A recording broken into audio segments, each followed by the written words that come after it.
I left my husband because he couldn't get over his parents dying, and I don't feel guilty about it. My husband was always very close with his parents, and when they passed away in a car crash 5 years ago, he went into a deep slump. He wouldn't leave his bed, and I took on every chore and cared for our newborn by myself. The problem is, it's been like this for 5 years. For 5 years, he hasn't left his bed, and I mean that literally. He expected me to cook his meals, and when I was at work, he ordered takeout. We hadn't had intimacy in 5 years. I didn't remember the last time he kissed me. He barely speaks to our 6-year-old daughter. I did every household chore myself. I worked 60-hour weeks. I finally worked up the courage and decided to put my foot down about everything.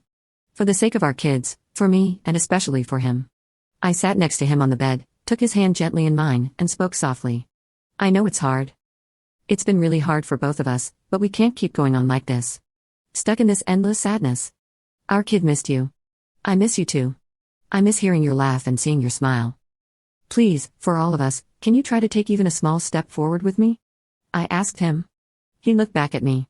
I saw a singular tear fall down his cheek. He squeezed my hand weakly and said, I don't know if I can. I was beginning to lose my patience. I told him he had to get up. He had to. I didn't care how sad he felt. He had to get up. He went silent. The air felt heavy, and then I said that I couldn't keep doing this alone. I was tired.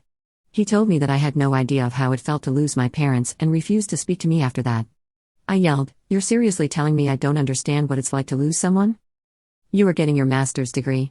You were studying to be something. While you were in school, I supported you through everything. I paid for your tuition. I paid for the house that we're living in. I worked almost 70 hours a week to put food on the table for us while trying to be there for our kids. You remember it? During that time, Andrew died.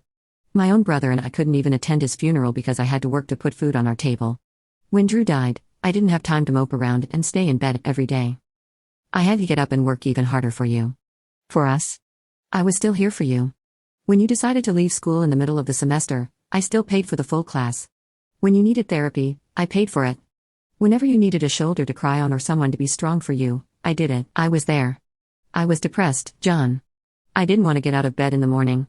I didn't want to be the only one taking care of Connor. Taking him to school every day before I work a 10-hour shift and not being able to greet him as he gets off the bus. I'm not trying to invalidate your feelings, but after 5 years of grieving, I'm tired. John didn't say anything. He just looked at me.